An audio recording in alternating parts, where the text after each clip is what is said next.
How's it going, RC drivers? We've got some cool tech gear to check out today. It's from Flysky. It's their new Noble NB4 Plus, and you guys have been asking me to review some other radio systems, and so I happily accepted this when they asked if I wanted to try it. Very cool looking radio. I've had great luck with my other Flysky gear. I've got the GP5 and then the G7P, which I've used a bunch. Now this radio system looks like it's got all the bases covered for any type of user, whether you're a racer or a crawler, or if you just got an RC that needs multiple channels with possibly mixing or just any type of tuning function you could possibly think of. It looks like this radio has it covered. So first up, it comes in this nice cardboard box, but then inside you've got this black box, really decorative piece, kind of like if you're buying a high-end piece of electronic, which you are. This thing is about $300, and I guess it's a little bit more than the previous Noble system, and I think they have a Pro. I don't know what the price of that is, but for a high-end system, I think that's pretty reasonably priced. I've already gone through the box, looked at some of the stuff it comes with. So once you slide it out of the sleeve, you got this nice little protective cover. There's actually a foam backing to that. So, you know, this is a high-end piece of equipment here. You got some decals, and there is the radio itself. Very cool looking radio. I'm gonna be pretty excited about this as I go through it because, again, I've never had one before.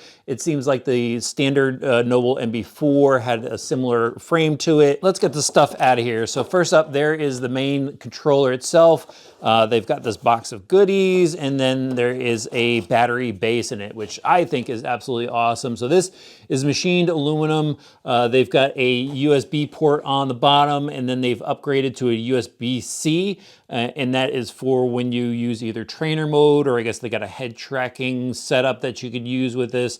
So that's where your port is.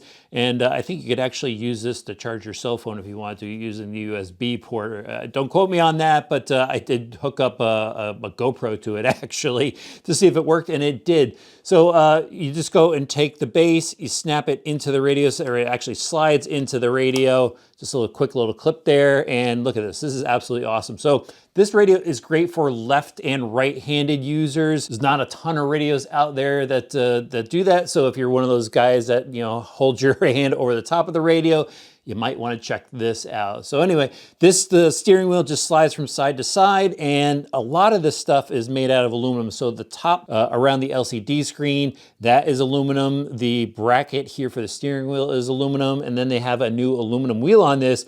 Very cool look to it. It's got the jeweled edge on there. They even got some silkscreen printing around the wheel. It says touching infinity. And then it's got the faux brake disc inside with a red caliper on it. That's just so cool. Your trims are right up top, these little thumb toggle pieces, and then they have switches on the side. So this, from what I gather, is an 8-channel radio system. I think that's what I read, and that's what I've counted out as far as switches go. But again, it could be moved over to the left-hand side, and then even the switches are accessible from, and the trim dials and everything are accessible from the other side. So they've kind of thought of everything with this.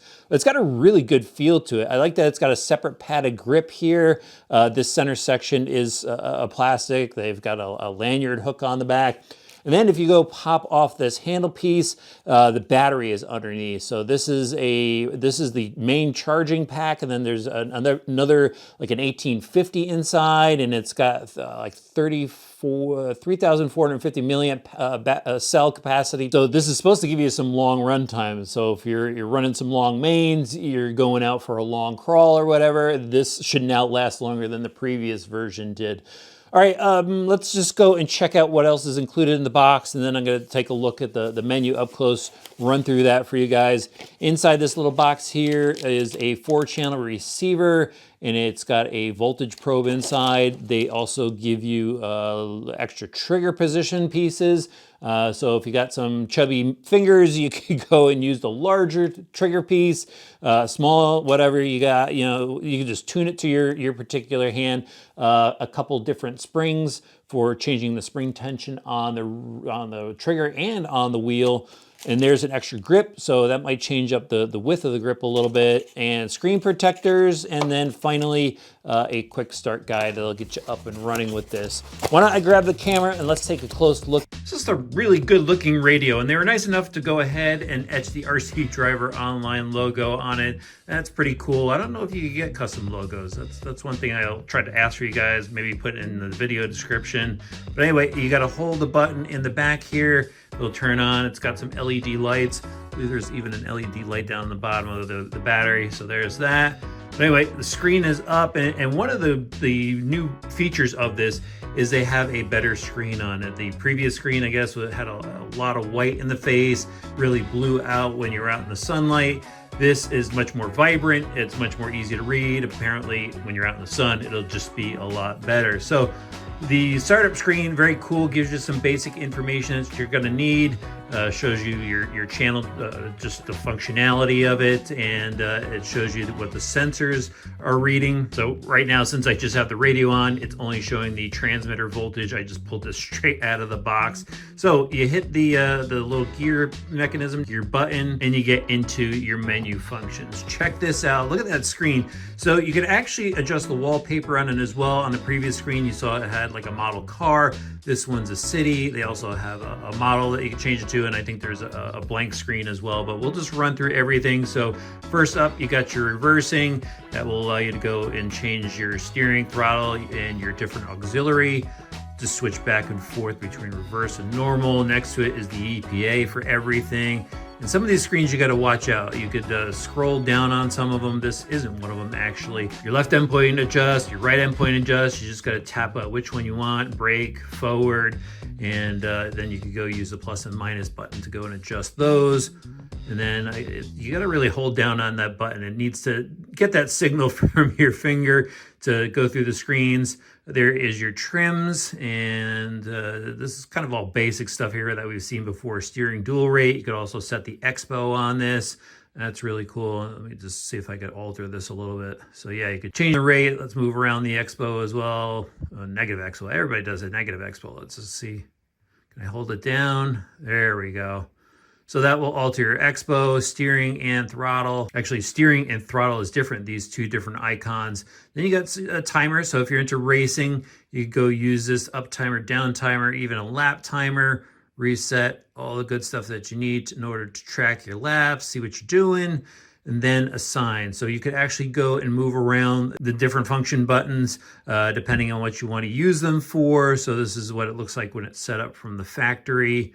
Name, you could just reassign the names of everything, reassign the model name and everything. You go through this. Is this one of those screens? Yeah, this is one of those screens where you could scroll up and down. So definitely make sure you check out all the different screens so you can make sure you're using everything you want out of this. You're getting a high-end radio to use it, right? Sensors, so there's actually, as I mentioned, a sensor in the box, a voltage sensor, but you could pick up some additional sensors depending on the type of receiver that you use. And there's the receiver set. You go change the functionality. They have iBus set up in here and everything. There's your system. I actually went ahead and went through this already and killed all of the sounds. You have all these different sounds for all the different functions that it does. I just shut them all off. There's also a vibration button or vibration depending on the feature you're using. So if you're just kind of trimming things out, it will have a vibration to it. I think if the battery gets low, it vibrates. You can change out your LED lights, units of measurement, USB setup, the theme. Here's the different themes or LEDs that you could go through. Wallpaper, you could change up your home screen. So right now I have it on model car. You could have it on none. You could have it on a character. And there's the city scene. So I mean, it's pretty cool that, you know, it's not the same old digital background setup. Actually, let me go back in there and go back to the black because that looked a lot better. Theme, let's do technology cyan. There we go. That gives it the nice dark look to it. And then you could scroll over and you got even more options. Channel speed, swap that around if you want to. I mean, that's way more than I typically get into. There you go. 4-wheel steering mix. Bet you a bunch of people are going to use that. Brake mixing as well. It has an ABS feature. You could change all of the different functionality of that. Throttle mid, throttle neutral, throttle curve, idle up, engine cut. I mean, all this stuff. It's really got a ton of ability to fine tune everything. Boat feature as well. And then this was the cool one. This is just awesome. You could check out the movement of your steering throttle, whatever your servos are hooked up to. So there's the throttle movement, and then the button on the side was a momentary switch, so you could see the action. I thought that was just very cool for setting up your model. And then they've got another view of it as well. So it's just got like a graph type setup. And then back out, and then SVC, I believe that was for their gyro equipped receivers. So that helps with stability control. It does counter steering for you, but again, you have to have the right receiver for it.